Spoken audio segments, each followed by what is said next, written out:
Manganang ternyata seorang laki-laki, Kasat akan ubah seluruh identitas.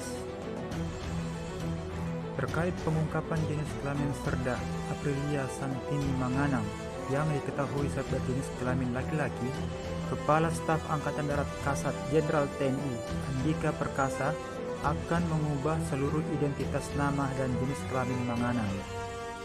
Direktur Hukum Angkatan Darat Brigjen TNI Teti sudah menyiapkan seluruh dokumen-dokumen untuk membantu Sersan Manganang agar mendapatkan apa yang diinginkan, kata Andika, seperti dilansir Antara, Selasa 9 Maret 2021. Perubahan nama ini sesuai dengan Undang-Undang Nomor 23 Tahun 2006 tentang Kependudukan. Andika berharap Pengadilan Negeri Tondano akan memberikan dan menetapkan perubahan nama untuk Manganang dari nama sebelumnya kepada nama yang nanti akan dipilih oleh Sersan Manganang dan orang tuanya, ujarnya. Harapannya setelah ini Sersan Manganang bisa menjadi seseorang yang memang ditakdirkan untuknya, kata Andika. Sebelumnya, Manganang yang masuk ke dalam jajaran TNI AD sejak 2016 sudah menjadi bintara di komunitas ajudan jenderal. Namun, kata Andika, dengan kondisi itu, pihaknya akan melakukan evaluasi untuk memberikan tugas yang lebih pas untuk Manganang. Kemungkinan besar kami akan tempatkan di perbekalan dan angkutan, atau bahkan di kesehatan tergantung pada pasiennya. Manganang ini lebih besar di mana, katanya. Manganang, kata Andika, sejak lahir memang berjenis kelamin pria. Namun, dia mengalami kelainan medis yang disebut hipospadia, yakni kelainan bentuk kelamin yang kerap dialami bayi laki-laki saat dilahirkan. Keluarganya dan tenaga medis yang menanganinya, kata dia, tak begitu paham dengan jenis kelamin ini. Pada saat itu, Serda Aprilia Manganang dinyatakan sebagai perempuan, lantaran alat kelamin yang dimilikinya memang sedikit berbeda.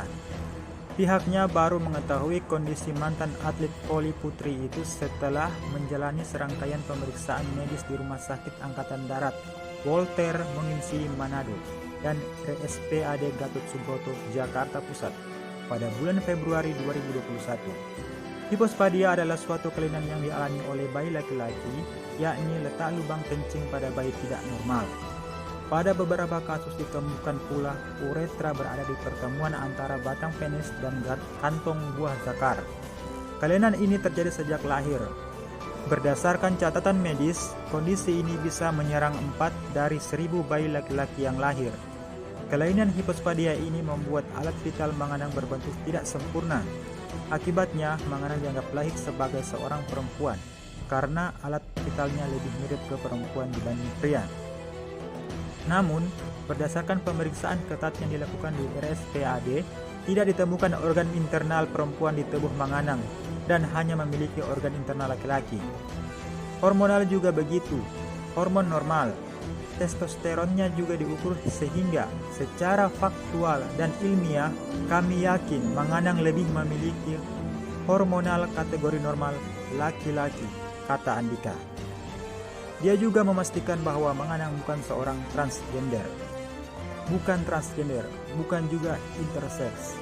Tidak masuk kategori itu semua. Dan tim dokter pun tahu semua definisinya, kata Andika.